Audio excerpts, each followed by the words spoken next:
ونعوذ بالله من شرور أنفسنا ومن سيئات أعمالنا من يهده الله فلا مضل له ومن يضلل فلا هادي له أشهد أن لا إله إلا الله وأشهد أن محمدا عبده ورسوله لا نبي ولا رسول بعده اللهم صل على سيدنا محمد وعلى آله وأصحابه أجمعين أما بعد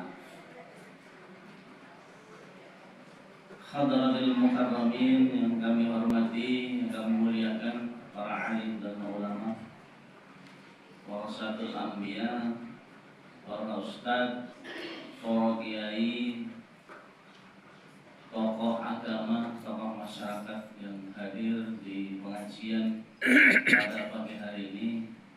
Semoga Allah memberikan keberkahan dan kenikmatan kepada kita semuanya. Amin. Utama pada pagi hari ini kita bersyukur pada Allah Subhanahu wa Ta'ala atas segala kenikmatan yang Allah curahkan kepada seluruh makhluknya, termasuk kita makhluk yang disempurnakan oleh Allah Subhanahu wa Ta'ala. Utamanya adalah kenikmatan iman dan kenikmatan Islam yang selalu kita jaga, kita rawat, dan kita proses kesempurnaannya dengan amal-amal saleh kita, dengan amal-amal ibadah kita, dan seluruh aktivitas yang membawa nilai-nilai ketakwaan kepada Allah Subhanahu wa Ta'ala. Salawat dan salam semoga tetap terlimpahkan pada suri tauladan kita Nabiullah Muhammad SAW, kepada keluarga, sahabat, serta kepada seluruh umatnya yang setia dan bertakwa hingga zaman ini berakhir, wa insyaallah termasuk kita semuanya. Amin ya rabbal alamin. Bapak Ibu sekalian yang dirahmati Allah Subhanahu wa Ta'ala, kita bersyukur bahwa setiap saat kita bisa melaksanakan segala perintah Allah dan Rasulnya, termasuk sholat subuh, sholat yang senantiasa kita jaga, kita laksanakan secara berjamaah. Dan alhamdulillah pada pagi hari ini kita bisa melaksanakan kenikmatan ibadah kepada Allah Subhanahu wa Ta'ala, karena di dalamnya terdiri dari zikir dan doa kepada Allah Subhanahu wa Ta'ala. Jemaah yang dirahmati Allah Subhanahu wa Ta'ala, marilah untuk mendapatkan keberkahan dari Allah Subhanahu wa Ta'ala, kita awali kajian pada pagi hari ini dengan bacaan basmalah bersama-sama. Bismillahirrahmanirrahim. Satu firman Allah Subhanahu wa Ta'ala yang isinya supaya diri kita bahagia. Kenapa harus bahagia? Karena Allah sudah mempersiapkan segala yang membahagiakan secara abadi di kehidupan setelah dunia ini.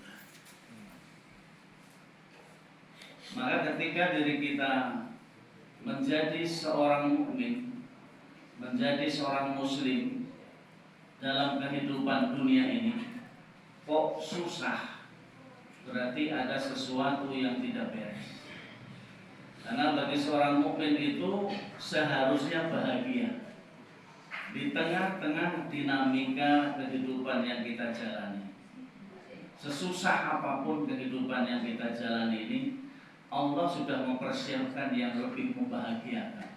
Ketika diri kita taat kepada Allah, beriman kepada Allah, dan senantiasa mengistiqomahkan amal saleh, amal ibadah dalam nafas kehidupan kita. Surat apa yang ada di dalam Al-Quran? Di antaranya adalah surat Al-Baqarah ayat 25.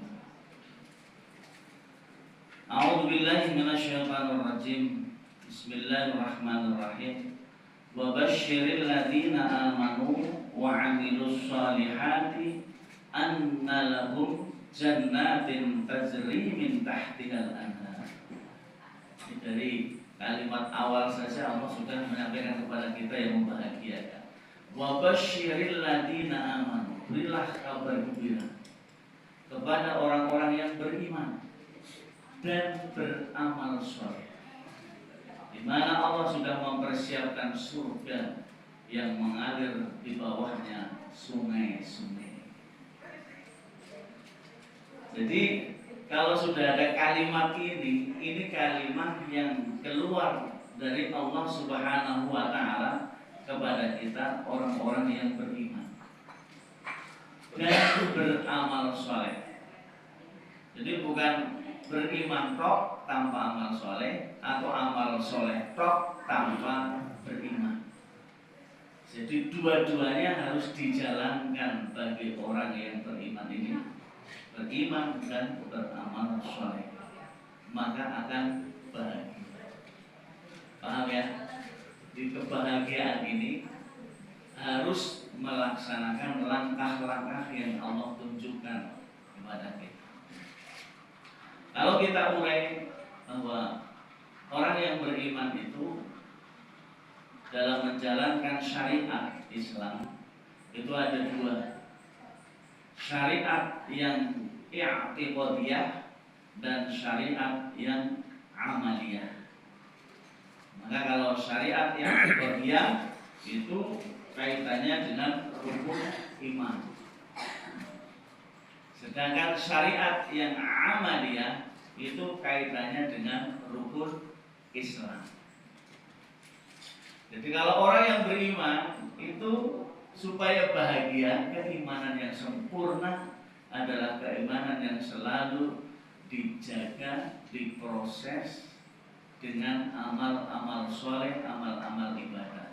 Mestinya supaya amal ibadah, amal soleh yang kita jalankan menjadi amal soleh dan ibadah yang sempurna dengan ilmu.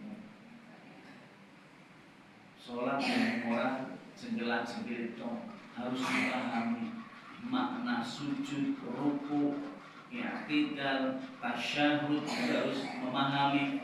Di dalam kita sholat itu ada zikir, ada doa kepada Allah Subhanahu wa Ta'ala. Jadi jangan sampai hanya jengkelak-jengkelit harus dipahami bahwa sholat itu adalah berdoa dan berzikir kepada Allah Subhanahu wa Ta'ala sebagai bentuk kewajiban dan tanggung jawab kita kepadanya sebagai insan yang beriman.